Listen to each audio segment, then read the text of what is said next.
All right, well, I'm going to go ahead and say a couple things before we get started with our meetup.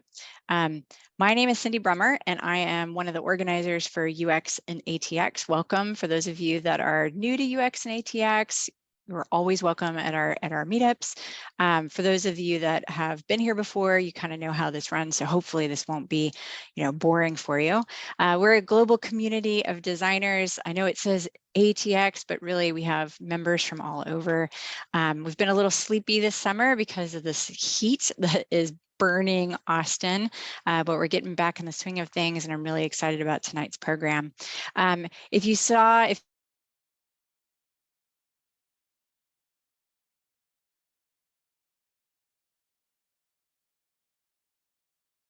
Cindy froze. Yeah, I was going to say, am I the only one that lost her? No.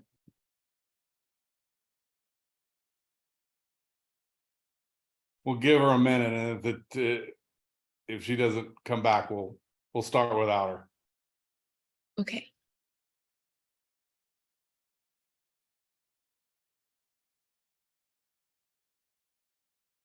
I'll message her and stuff. Okay. All right, thank you. Yeah.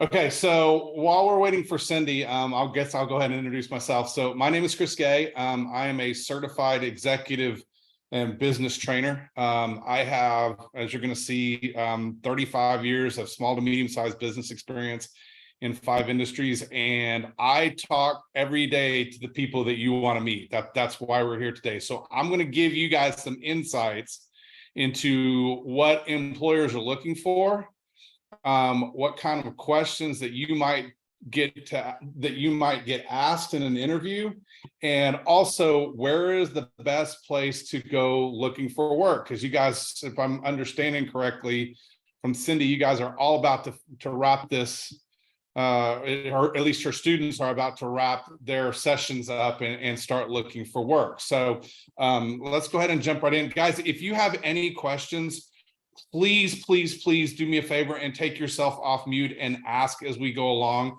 I would much rather have you ask me a question and interrupt. That doesn't bother me at all, than to have a question go unanswered. So I can't have a hard time seeing you. So if you have a question, please feel free to jump off of mute and interrupt me. That is perfectly okay. Thanks, okay. Chris. Sorry, my internet froze. That's all right. Thank you. Okay. So as I said before, I have 35 years of experience in small to medium-sized businesses in 5 industries. I have managed and led businesses as small as 2 people to as large as 120 in 2 states. We won't go over all that other boring stuff. Just it's safe to say right now as a coach, I work with 22 business owners in 18 industries. The largest one is 35 employees. So, but I talk to probably anywhere from 5 to 10 business owners, senior leaders of corporations, things like that a week. So I'm always talking to these people, trying to keep the pulse on what they're doing, how are they hiring, if they're hiring, who are they hiring, how their business is going. So this is a constant back and forth flow of information from me to them. So when I'm telling you guys things, these are things that I'm hearing directly from the people that are interested in doing the hiring. Okay, so let's start with the basics. When do employers hire? Now, we think that employers hire all the time, but that's not the reality. The reality is they hire when they are absolutely busting at the seams. I can't tell you the number of employers that I have talked to when we talk about their workload and the workload of their employees, and they're like, yeah, my employees are really super busy right now, and we really should hire somebody, but the reason why I'm not going to hire somebody is I don't know if this level of intensity is going to last. Now, they should hire when they see this level of intensity ramping up, but that's not what happens. They hire when they absolutely have to have somebody, or when they see a new project coming on, or when somebody leaves. The thing to remember about this, and it's something that you guys need to keep in mind moving forward because it really bears into your job search, is employers hire on their time schedules based upon their needs, not on your time schedule based on your needs. And so when we talk about this moving forward, I want you to keep it in this nugget in the back of your mind, because it will drastically affect your psyche as you move through this process of your job search. Here's how employers view the job search versus how prospective applicants view the job search. First of all, you view it as a hiring game. Employers view it as an elimination game. So I'm sure a lot of you went to college at some point, maybe not all of you, but in some ways, this is very similar to the college application process. So here's what happens. The employers get resumes that come in through various means, either unsolicited, off a job board, via Indeed, and they look at the pool of candidates that they have in front of them, and they begin eliminating prospective job applicants based upon a set of criteria that you will never know. And so what they do is they take this job pool, this pool of applicants, and they cut it and they cut it and they cut it and they cut it and they cut it and they cut it until they're left with a pool of applicants that they want to interview. It's an elimination game. Their job at every level is to screen out as many unqualified people as they possibly can. You want your future employer to come find you. That's really the easiest thing. And if you're technically or mathematically oriented, they just might.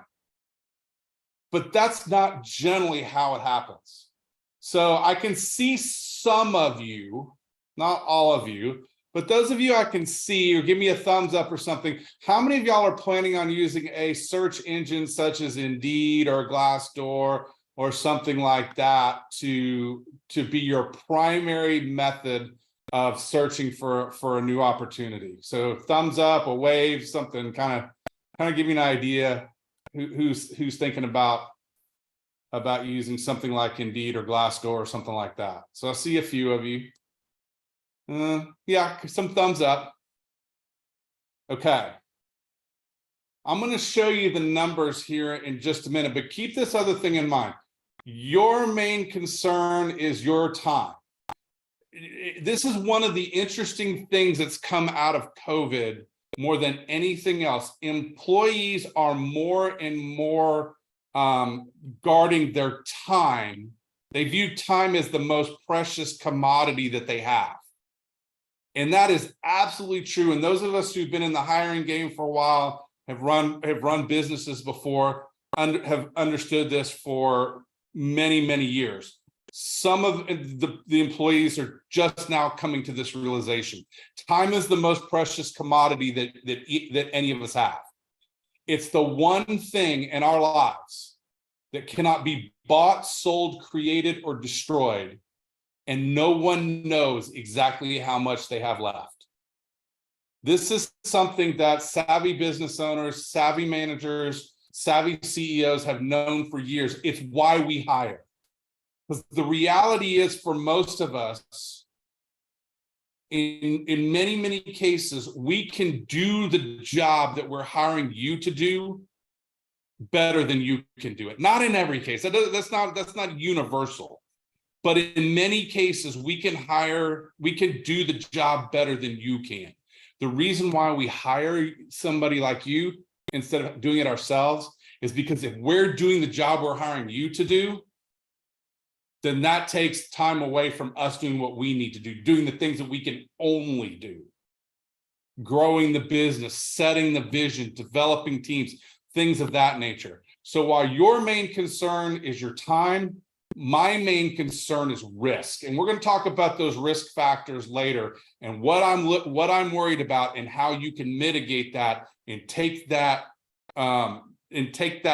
risk away to make it more likely that I will hire you. Why is this? Okay. So how do companies prefer to hire? This is what we talked about earlier with Glassdoor, Indeed, and things like that.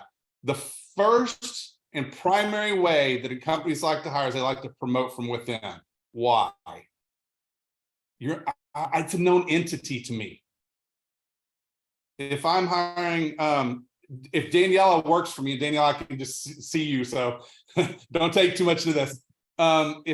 If Danielle already works for me, I know what Daniela's strengths and weaknesses are.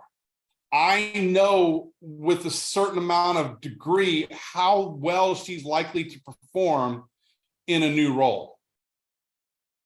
So a savvy business owner, a savvy hiring manager, a savvy CEO, 90% of the time prefers to hire from within. The second way is that someone that they know, or that they know someone who knows them. So this is where we really start to talk about the power of your network.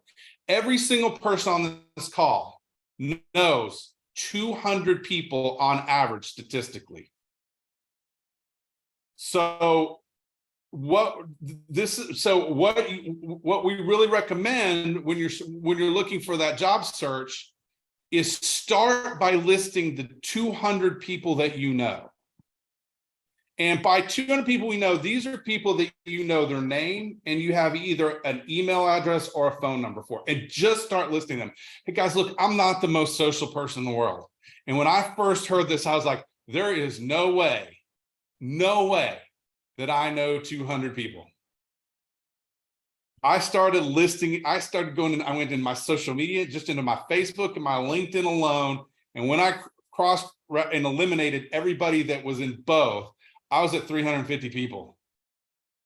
And this was really before I started pushing my LinkedIn network and really expanding my LinkedIn network, I think.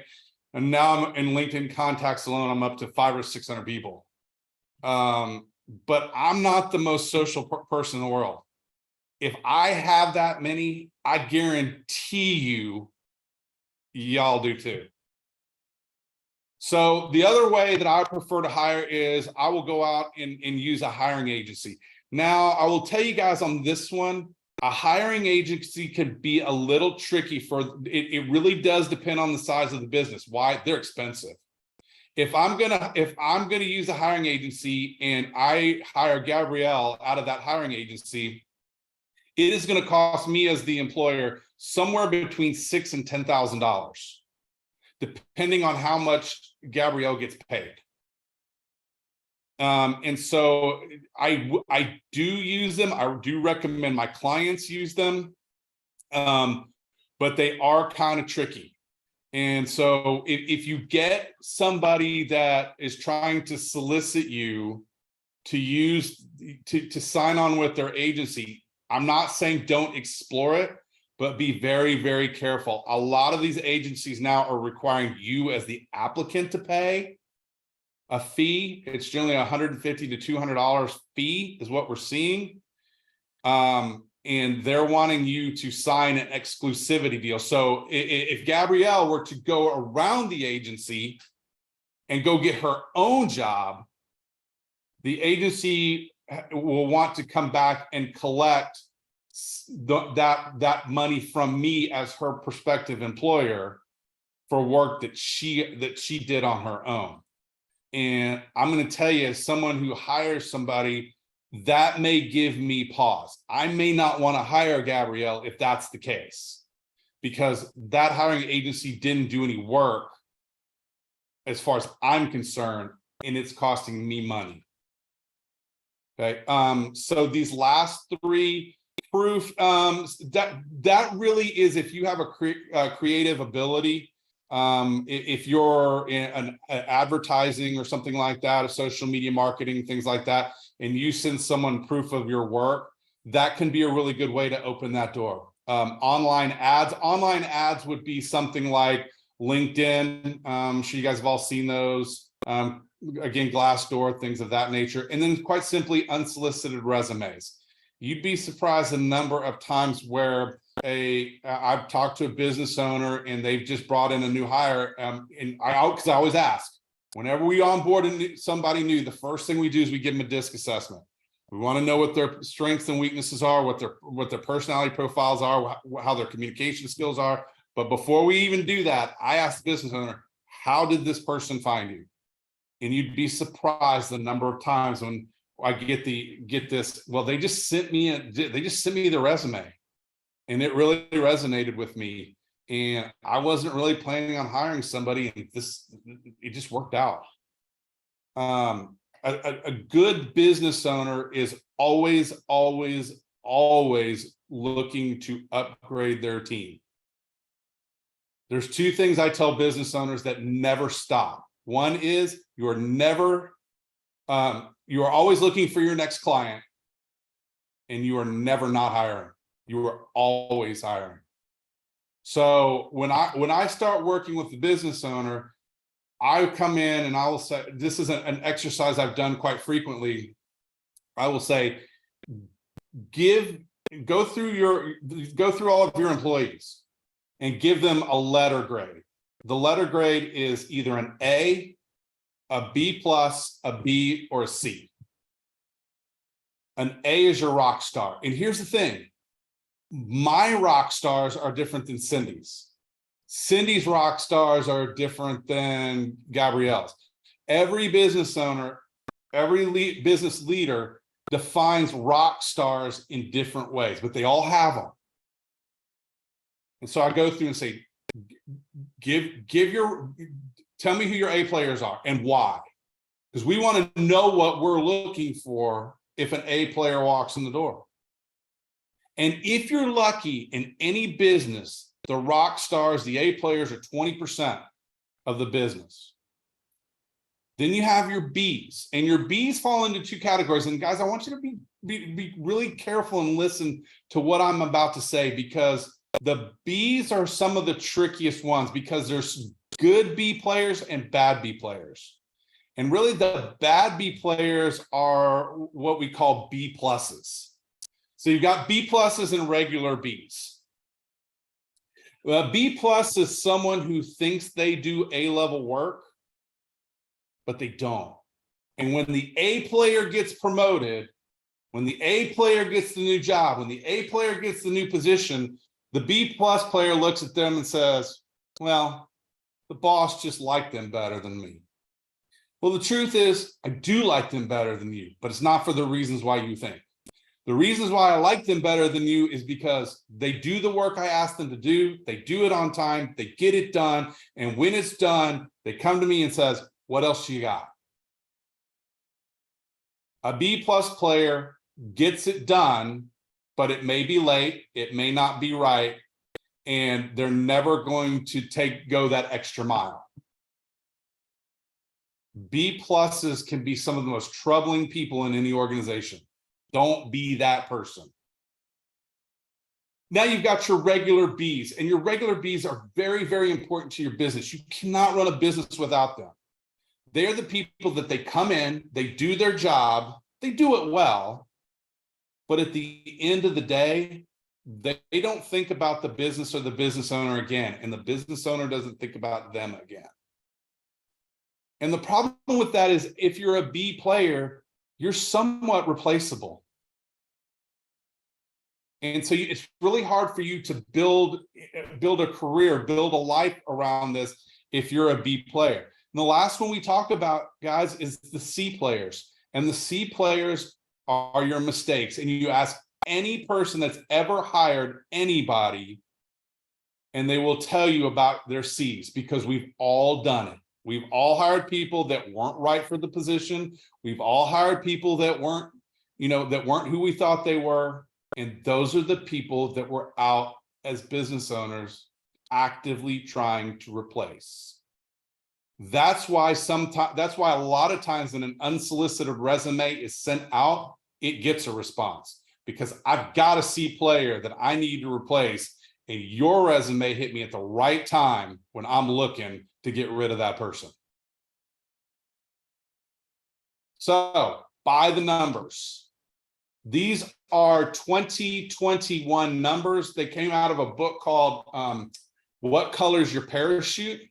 If you've never heard of this book, you might want to get it. It is the ultimate a guide for job search.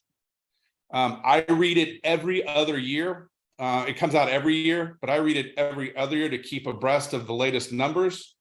But it is the holy grail of job search as far as books go. I would highly recommend it. If you don't have a copy, go get it. But these numbers are for the 2021. I've got the 2023, but I haven't dove into it yet. But this is the number. So if you're using Indeed or Glassdoor as your primary method of searching for a position, you have between a 4 and 7% success rate. So in other words, you have a 4 to 7% chance of getting a job through either Indeed or Glassdoor. And if you haven't been watching the news lately, it came out about 6 or 7 months ago that Indeed laid off 2,200 people. The reason why they laid off 2,200 people is because business owners are figuring it out that this is not a good way to find people. In fact, in most cases, the people who are posting on Indeed are somebody that has an internal candidate already lined up, but they're looking for a home run hitter. They're looking for a can't miss person. If they find what they think is a rock star on Indeed, they will hire them. If they don't, they're moving on. Now, I'm sure you've heard, as I have, Indeed will guarantee you a qualified candidate on the first day that I place my ad online. Here's the problem with that. Who defines what an ideal candidate is? In this case, it's Indeed. And what we find is that what they deem an ideal candidate is and what we're deeming an ideal candidate is, those are two very different things. Posting or mailing out resumes, also 7%. It works. It's not a great way to do it, but it works. Private search firms or agencies, 5% to 28%.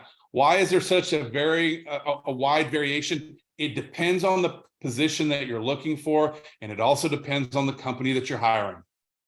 If it's a C-suite position, CEO, CFO, CTO, something like that, the chances of a private search firm placing that person are much, much, much higher than at the lower levels.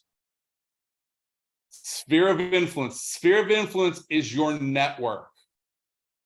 33%. Look at the difference between Indeed and Glassdoor and the sphere of influence, the people that you know. That a sphere of influence is just a fancy way of saying how many people do I know and how well do I know them, and will they help me if I ask them to? That is a sphere of influence.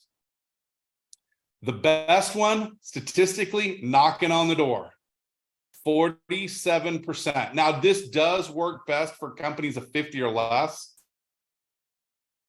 But if you're knocking on the door means you're going into that office, you're dropping a resume off, you're sending a text message, you're making a phone call. Those are all examples of knocking on the door. It is the best way to do it. But let me tell you something. This is a grind. You're going to be told no a lot, and it's going to hurt. So you gotta pace yourself, and I'll give you some tips on how to deal with that hurt a little bit later. So just kind of hold that thought. So what is the key takeaway from this? Is it worth using Indeed? Sure. Worth mailing out resumes or posting them online? Sure. But if that's the only way you're looking, guys, you're in for a long haul, because I've talked to job candidates that have posted 100, 200, 300, 500 resumes online to different jobs and never gotten an interview. It's a grind. And you can spend a lot of time and a lot of energy without much result if those are your two primary ways of job search.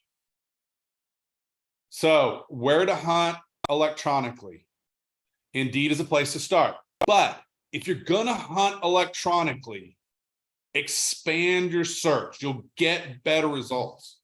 So look for industry specific or niche job boards.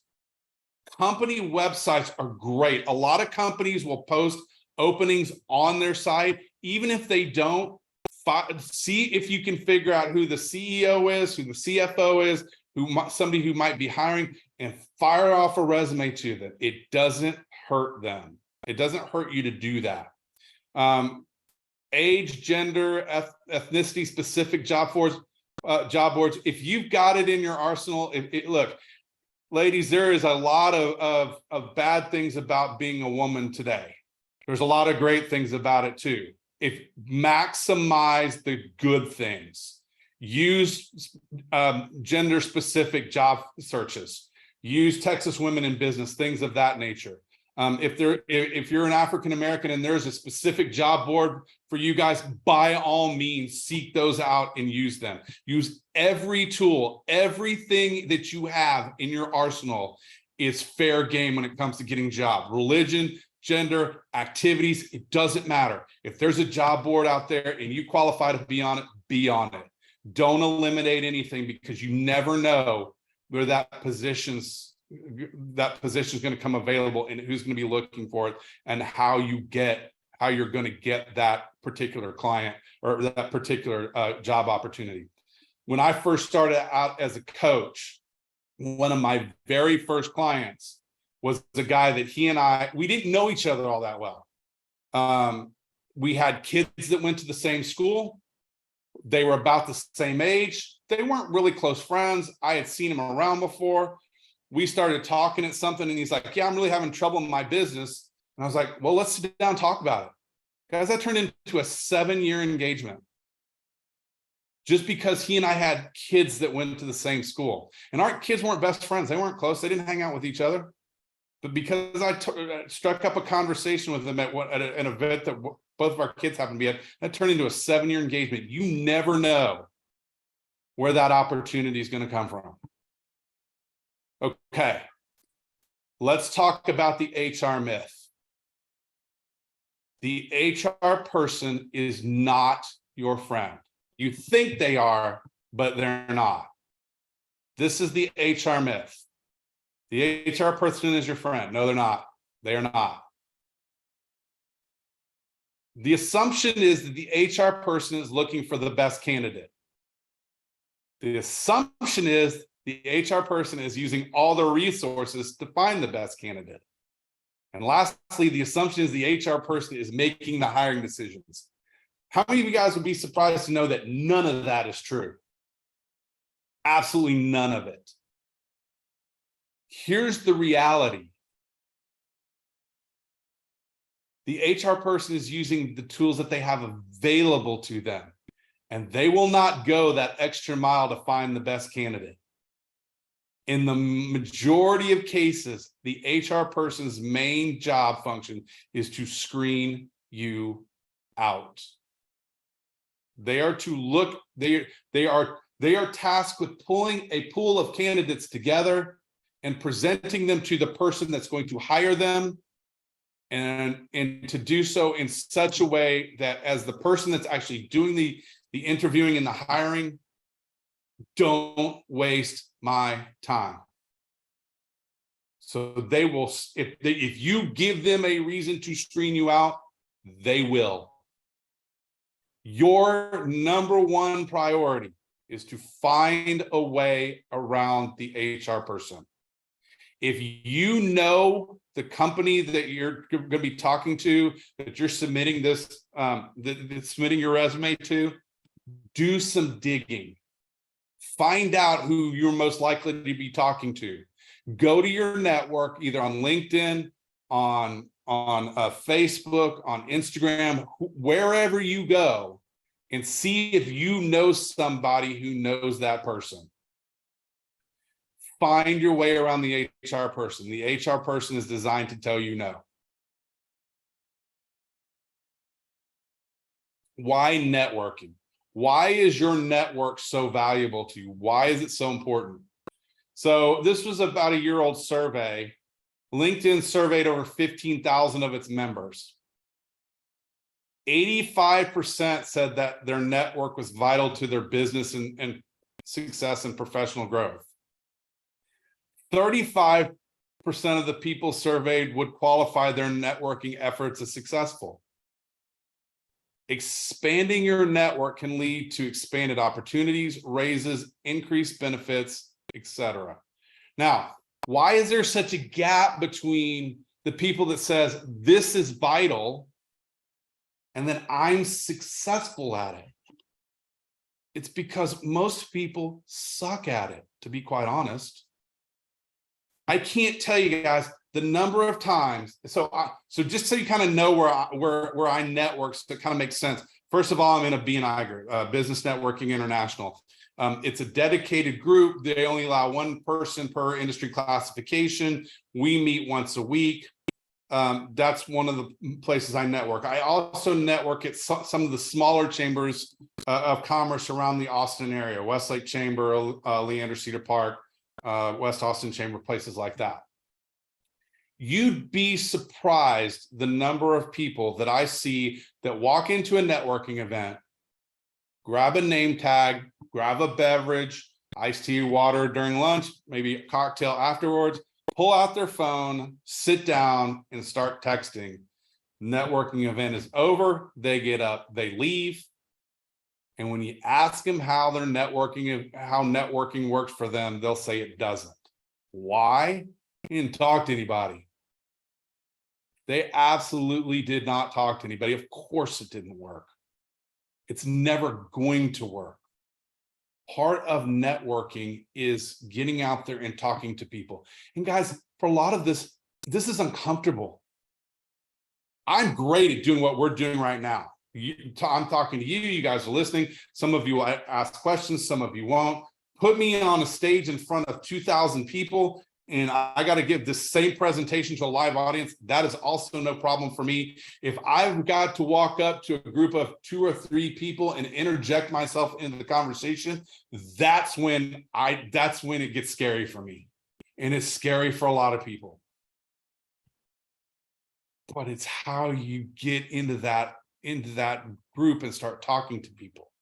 So one of the things you might want to, one of the tips that I use that you might want to use if you're in that situation and you're having to find yourself going up and talking to a group of people, 2 or 3 or 4 people, and you're having to interject into it, is come up with a few icebreaker questions.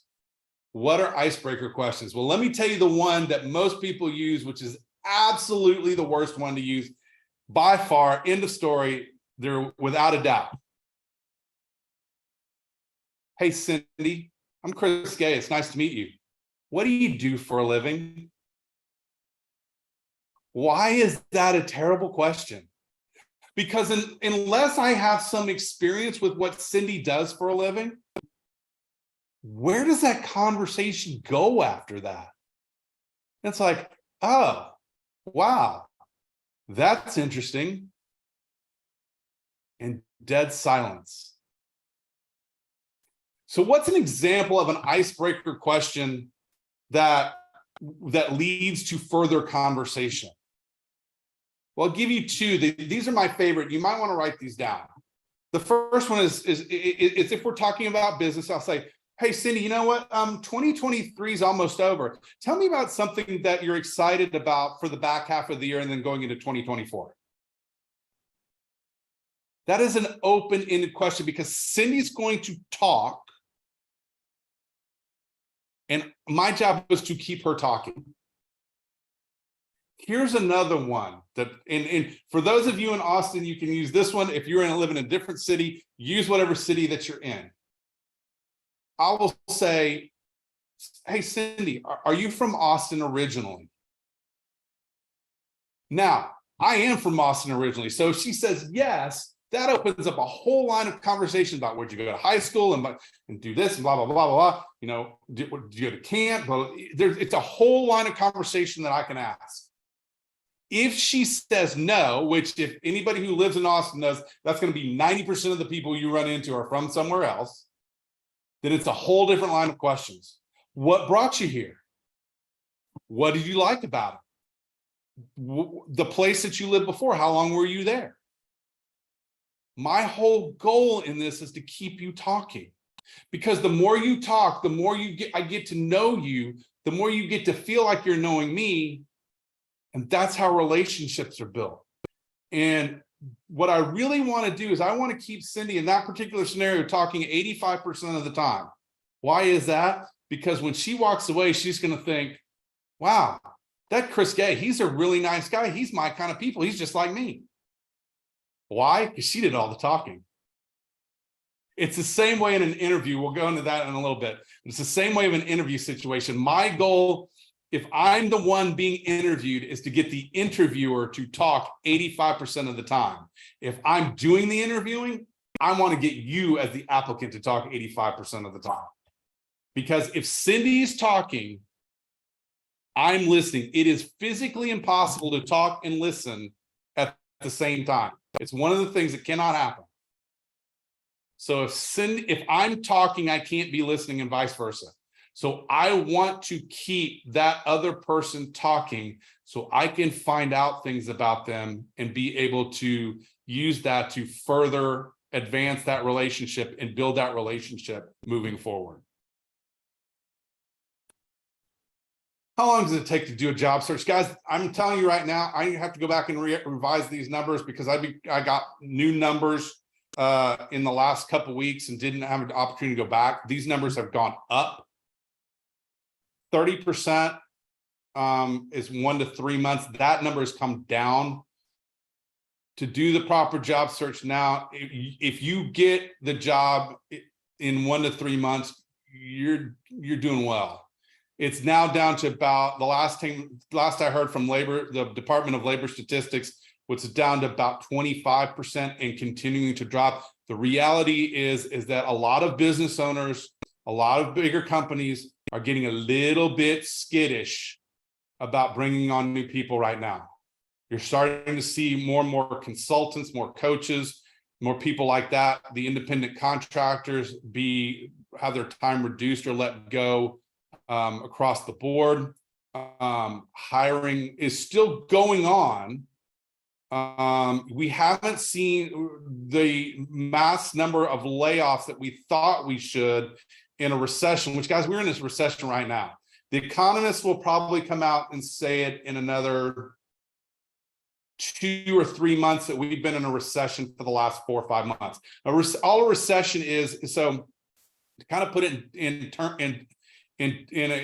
economic definitions, the standard growth rate for the U.S. economy is roughly about 2 to 3%. Anything less than that, so let's say it's a 1% growth rate over a 2-quarter period, so over a 6-month period, if you have 2 quarters that is less than a 3% growth rate, that is considered a recession. It's not a negative number. That's a depression, but it is slower than normal growth, which is what we're seeing right now.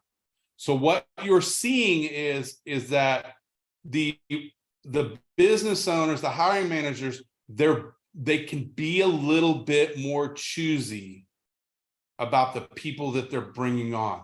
You guys are really gonna have to stand out and really be different if you're gonna get that position in that 1 to 3 month time range. The 3 to 6 month, that has actually gone up to about 20%. And then the 21% for the 6 months over, that's actually remaining about the same. If we stay in this kind of uncertain recession mode with interest rates and things like that, continue to go up and up and up, that over 6 month category will go up. How much? I don't know. It really does depend. Austin is going to be a little bit more insulated than a lot of the country. We tend to do that, but I am hearing more and more layoffs coming from the tech sector. I've talked to 4 or 5 business owners this week that are going to have to lay off somewhere in the neighborhood of 5 to 10% of their workforce. Now, some of those aren't very big. Some of them you'll hear about in the next probably couple of weeks. But that's the reality of what we're looking at right now. So it's going to take longer than you think. So you are always job hunting, as if I'm the employer and I'm always looking for your replacement, potentially, hopefully not, but if I'm always looking for your replacement, that means you should always be looking for your next opportunity. Why? Because what happens if you get laid off? And the other reality of this, guys, is it is always easier to get a job when you got a job. Why? Because if you're desperate for a position, if you're desperate for anything, real estate agents have this saying, it's called commission breath. And what commission breath is, if you're so desperate to make a sale, I can smell it. It permeates everything that you do. It permeates your body language. So if you've got a job and you're not happy in your job, for Pete's sake, do not quit your current position until you have a new one. This is, guys, this is not 18 months ago where you could go out and get a new job tomorrow. Some of you will be able to do that. Some of you won't. Don't take the chance. If you got a job, if you're not happy, continue your job search, find one that'll make you happy, and then move. Don't do it the other way around. Believe me, you don't want to be out of work for 6, 7, 8, 9, 10 months or more. So since this is a grind, and you've seen the numbers of how long it may take you to get a job, how do you stay in the game? Well, first of all, guys, get your rest. Every study that I've ever read when it comes to weight loss, when it comes to mental health, when it comes to positive mental attitude, every single one of them says get 8 hours of sleep. In fact, this goes so far. My wife is, you guys would have no way of knowing this. My wife is in the medical field. She's a physician assistant at a family practice clinic. And she showed me some statistics the other day. You can be on any weight loss program that you want. But if you're not getting 8 hours of sleep, it is not going to matter. The effectiveness of whatever weight loss program you're on drops by 60 to 80% if you are not getting enough sleep. So the number one thing you got to do if you want to stay in this game is get your rest. It is critical. Number 2, it goes right along with number 1, exercise. Exercise, exercise, exercise. Especially if you're feeling frustrated. And you will, through this process, feel frustrated. So if you're feeling frustrated, even if it's just a walk around the block, I wouldn't recommend doing that in this heat, but if you can go to a gym, go to a mall, go somewhere inside and just go for a walk. It will help clear your head, reset you, and rebalance you. Know when enough is enough. This is a problem I see with business owners a lot. They become myopic in their focus. They become so, how many of you guys, just as a show of hands, have ever either been to New York or seen pictures of the horse-drawn carriages in Central Park? Anybody of y'all ever seen that? They have these horses that pull the carriages and they walk around with these blinders on. And the blinders are designed for the horses not to get spooked. So, if somebody throws a ball or something, the horse won't see it and get spooked. But it limits the horse's frame of focus to what's right in front of it. When you get tired, when you get frustrated, you suffer from the same thing. We all do. We become so focused on what's right in front of us that we miss potentially great opportunities that are just a little bit off to the left or a little bit off to the right because we don't see them. So know when enough is enough. I read this study by who was it by? It was by Harvard Medical. That's what it was. And in this study, they said that the average human being has 2 hours of maximum mental capacity per day. What is maximum mental capacity? That is when you are in the groove, you're hyper-focused, things are coming, ideas and decisions are coming quickly. Boom, boom, boom, boom, boom. You are in the zone. Get 2 hours per day.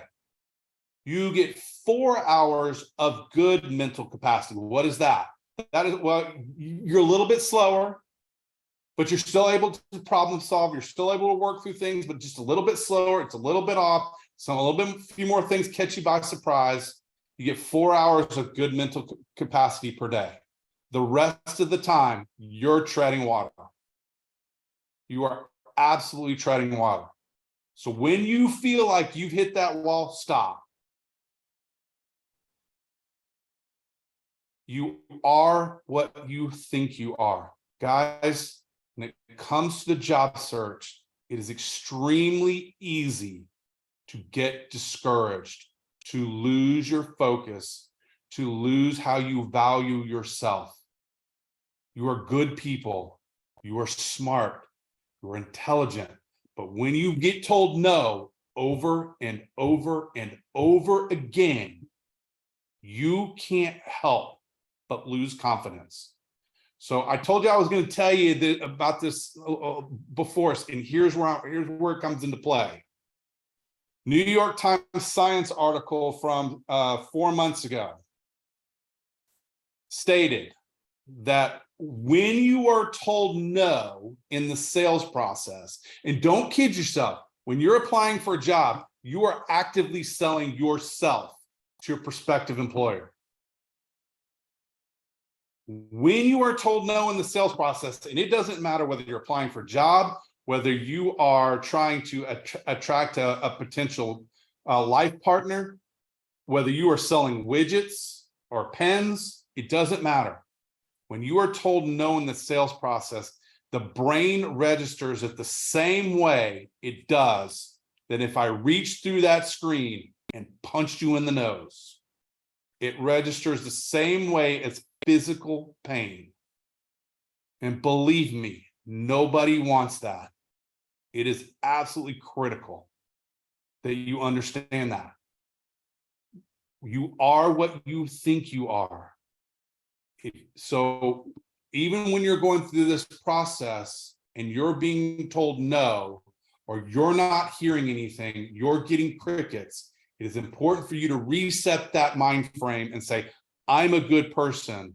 If they're not hiring me, then maybe it's not me, maybe it's them. Now, absolutely, if you're going through this process and you keep telling no, no, no, no, no over again, you should look at what you're putting out there and making sure that you're putting your best foot forward. But if you feel like that you are, then reset that mind frame. Set goals. Set goals. I'm going to turn in so many resumes a day. I'm going to talk to so many people a day. One of the best books I've ever read on this front was a book called Coffee, Lunch, Coffee. Coffee, Lunch, Coffee was written by this woman, and I can't remember her name, but anyway, she started off this journey in a job that she hated in an industry she couldn't detest. And she made this goal. Her goal was to have 3 meaningful meetings per day. Coffee, lunch, coffee. And she quit her job, which I wouldn't recommend that right away, but she did. She quit her job, and she set this up to have these 3 meaningful meetings per day. And at the end of every meeting, she said, who else would you recommend that I talk to? I'm just going through this process. I'm trying to find a new way, a new life for myself. Who would you recommend I talk to? At the end of 1 year, she found a job that she loved in an industry she had never heard of before. But she did it by setting that goal, 3 meaningful meetings per day. Whatever goal is manageable for you, set it and keep it. Avoid procrastination. Treat getting a job like it is a job. Don't kill yourself. Don't feel like you got to do this 12, 14, 16 hours a day. 6 to 7 may be enough if you're not working. 3 to 4 may be enough if you are, but avoid procrastination. It's real easy to say, I'll do it tomorrow. I'll do it tomorrow. I'll do it tomorrow. At some point, you run out of tomorrows. I'm 53 years old, guys. I have not going anywhere anytime soon, but I have a whole lot less tomorrows than I used to. Don't waste them. Okay. So are you part of the problem or are you part of the solution? I'm going to give you some interviewing tips. I want you guys to pay really close attention to them. You want to be part of the solution, not part of the problem. What am I worried about by hiring you? What are my fears? First and biggest one is you won't be able to do the job I hire you for. It doesn't matter how many interviews you go through. It doesn't matter how many hoops I make you jump through. It really doesn't matter, because until I bring you on and watch you in action, I won't know whether you can do the job or not. Have you guys thought about why so many employers are requiring more and more employees to come back in and not do remote work? Have you guys thought about that? Yeah, I see Cindy shaking her head. See a couple other people saying yes, no, maybe. I'm going to tell you what it is. It's not for the reasons why you think it is. It's not because Michael Dell has a whole bunch of real expensive real estate sitting up in Austin, Texas. It is empty that he's paying for. It's not it. What it is that most businesses are set up to measure work input, not work output. What does that mean? It is what I ran into when I first started with Apple. So I did a 2-year stint at Apple. I worked at a call center. And I walked into my boss after being there for about 2 months. I said, boss, I got a problem. I said, other than the eyeball test, what I can see, I don't know what makes a good employee from a bad one.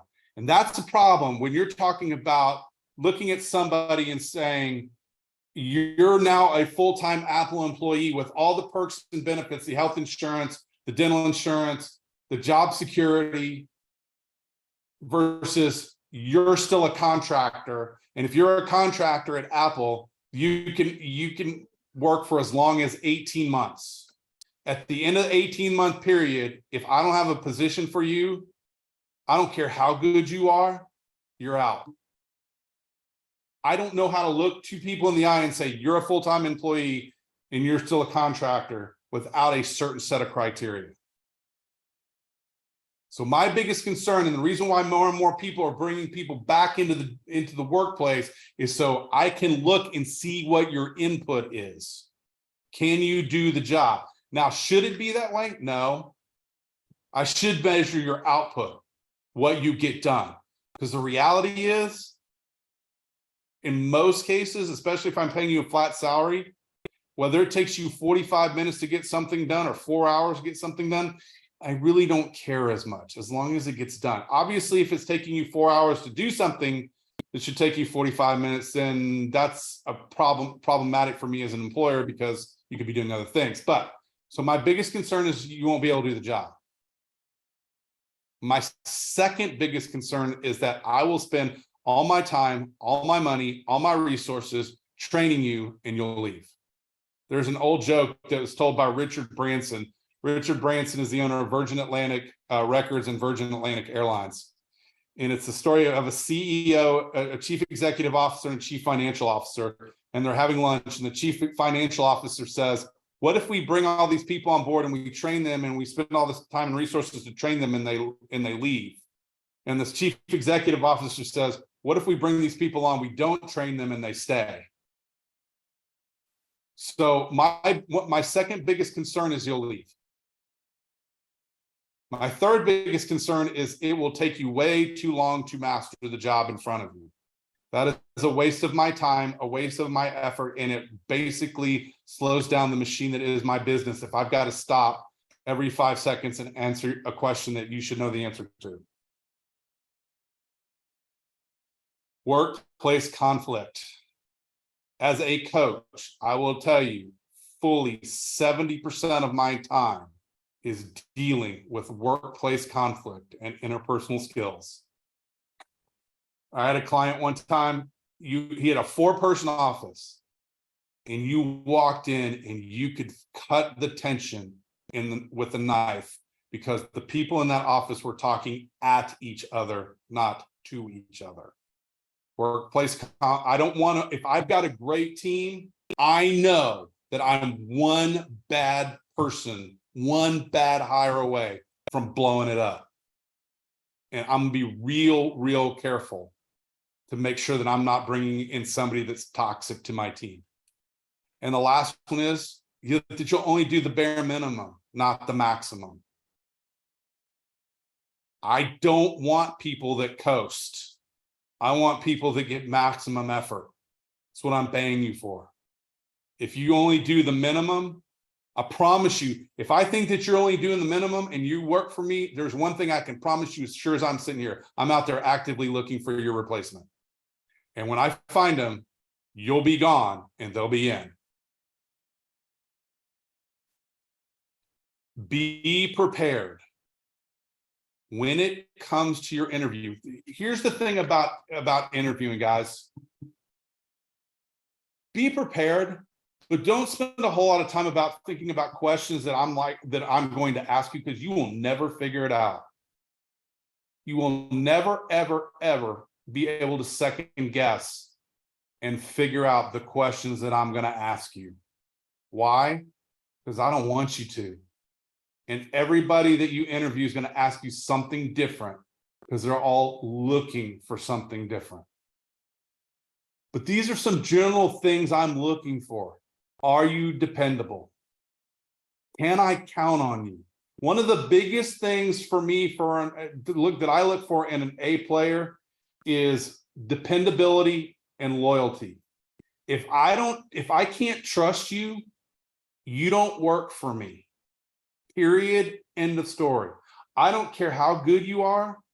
I don't care about any of that. Now, I'm not naive. Obviously, there's some people I trust more than others. But if there is not a level of trust there, you don't work for me. End of story. To kind of give you a quick story, I had 3 Roto-Rooter plumbing franchises. That's where I got my start running businesses. I figured that it cost me $30,000 every time I turned somebody over that I had to replace them. That's about what it cost me. I fired a guy for stealing $5 from me. And one of my fellow franchisees asked me, he's like, it cost you $30,000 to replace that guy who stole $5 from you. You lost your mind? Not at all. Why? Because it's $5 today. What is it tomorrow? What are you going to steal from me tomorrow? And it's not always about the money. It's about the fact that I can't trust you. Are you punctual? My mom used to say, if you're 5 minutes early, you're on time. I don't want to have to be, whether it is a Zoom call or whether you are required to log into your work via your phone, or you actually physically have to go in the office. If you're supposed to be there at a specific time, I don't want to have to come looking for you. Are you enthusiastic? Guys, you're not going to love everything you do. In any job, there are going to be things that you just don't like doing. But overall, how do you feel about your job? How do you feel about the work that you're doing? Why is that important to me as a business owner? Because I know that if you're enthusiastic about the job, about the situation, about who you work for, about the people that you work with, I'm going to get better results than if you walk through life and I hate this place. It sucks. I hate my job. I'm never going to get your best out of you after that. That you have drive. I like people who want to move up. I like people who will go the extra mile. When I walked into Apple, I had 13 people that reported to me. Every single one of them wanted my job. Now, this one goes right to the next one, the paycheck. I had 13 one-to-ones I had one-on-one with every single person. And invariably, when I asked them why they wanted my job, everybody but one person said, I want to make more money. Guys, there's nothing wrong with wanting to make more money. We all want to make more money. But if that's the first thing that comes out of your mouth as to why you want this job or why you want a promotion, I can almost guarantee you that interview is over right then and there. You just don't know it yet. It's okay to want more money, but it better not be the primary reason why you're applying for that position or you're done. Why? Because if you're applying for a position and I hire you, what's to prevent the next person that comes along and offers you $1,000, $2,000, $5,000 more and you jump ship? You're gone. And you just fulfilled one of the things I'm worried about most, is that you'll leave. So is it okay to talk about money? And should you talk about money in the interview process? Absolutely. If you're talking about money in the first interview, I'm out. I'm done. I'm not, there won't be a second interview. So 12 people at Apple all said they wanted my job, and they all said they wanted my job to make more money. There was the 13th person said, I want your job because I have a desire to lead people. I want to get better at doing what I do. Yes, I want to make more money, but that's not the primary reason why I want your job. And I told that person, I said, you know what? I'll work with you and I'll show you how to get my job. I'm not going to give it to you, but I'll show you how to get it. Are you a team player? Are you willing to roll up your sleeves and help out, even if it's not your job function? As an employer, I hate it when somebody comes along and says, it's not my job. If it's not your job and you're not willing to help out, what do I need you for? I can find somebody else. And then have integrity. The first person that you have to be true to is yourself. If you can't be true to that person, then you can't possibly be true to me as the employer. And nobody can depend on you.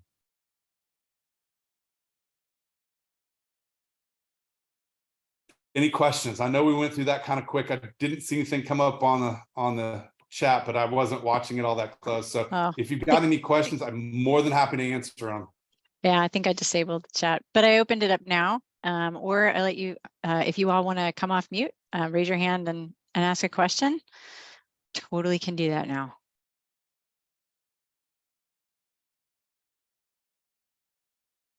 Wow, either I did a really good job or I did a really bad job. I'm not sure which one it is.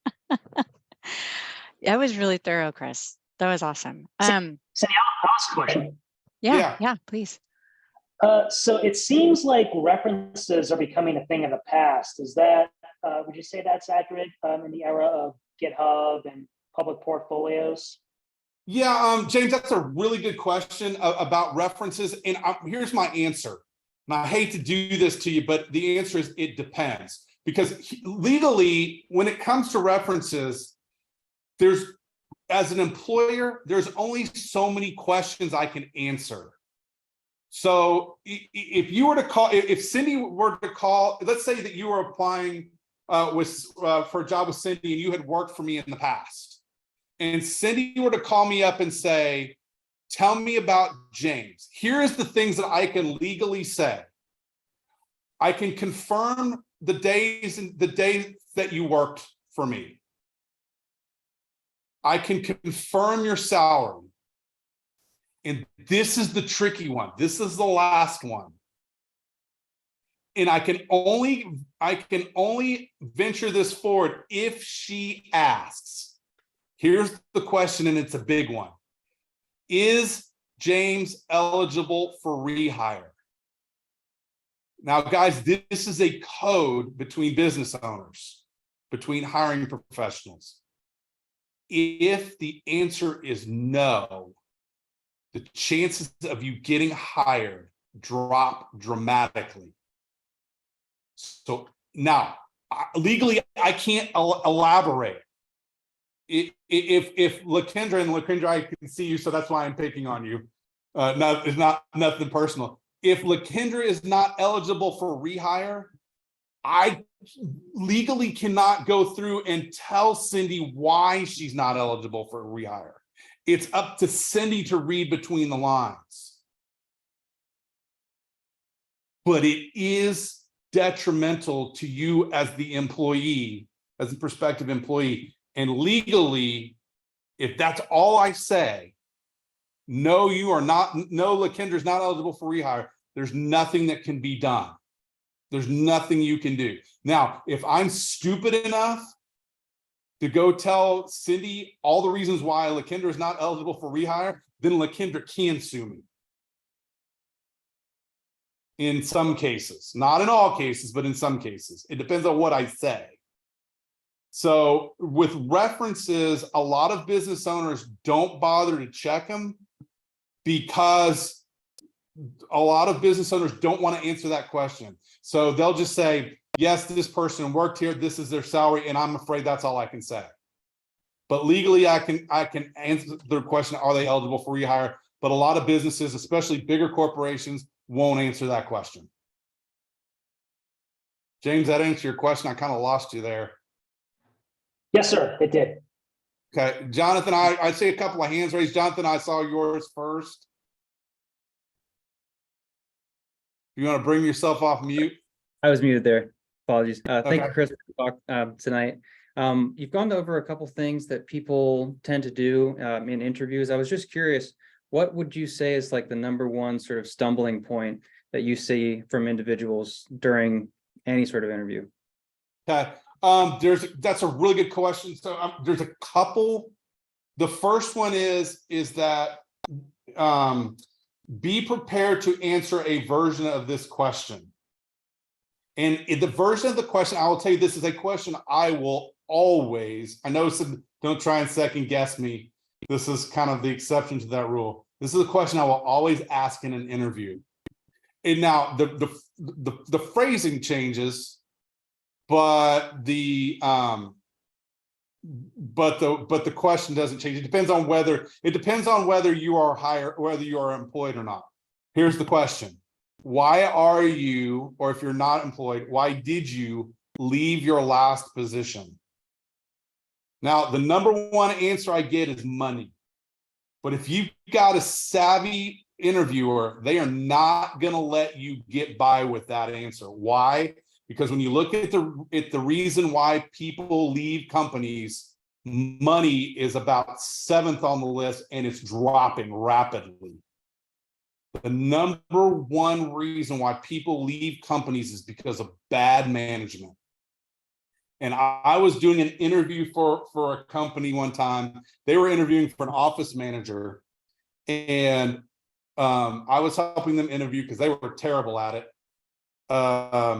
And I'm like, and I was talking to this woman, I'm like, she's a contender. She's on to the next round. And I asked that question, and it changed that interview on a dime, because she spent the next 20 minutes railing on her current boss's wife. I couldn't get her out of that room soon enough. You better think of a good answer for that question. And don't give me that BS one about, well, my biggest character flaw is I work too hard. Guys, I can see through that one a mile away.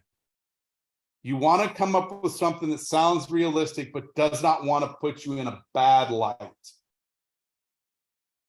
Okay? Do a lot of soul searching on that one, because that one's one that business owners like to spring on you. And if you're not prepared for it, then you're in real trouble. The second biggest mistake I see applicants make is, keep in mind, this interview is a two-way street. You as the prospective employee should be interviewing me as the business owner, as the hiring person, as much as I'm interviewing you. So come in with a list of questions that are not related to salary, and ask them. Guys, you don't want to waste your time. There's nothing worse than hiring on with a company and they're not who you thought they were. And it's a toxic environment. So do your due diligence and ask me questions. First of all, it makes me feel, as the person doing the interviewing, it makes me feel like you care. And secondly, it tells me you did your homework. You should walk in the door to that interview, assuming it's not a blind box that you got through LinkedIn. That's a different story. But you should have some basic knowledge about the company that you're interviewing with. There is way too much information out there on the internet for you not to have some basic information. And ask some questions. What are they currently working on? You know, what type of client do they interface with? What does a typical day look like? These are all valid questions, and they all make me feel like you care about my company. Nate, you had your hand up next. I did. So I have a background in animation and like illustration and the visual arts. Sure. So when I was in college, they would talk about like approaching networking by like reaching out to industry professionals for like a portfolio review. Yes. Is that something that you would recommend doing in other fields as well? If it's applicable to the job function. So if you are interviewing obviously for something as mundane as an accounting position, then no. Right. But if it's applicable to your job function, then by all means. I have a client, he does digital media strategy. And so graphic design is an integral part of his business. So when we were looking for a new graphic designer, a portfolio was one of the things we asked for.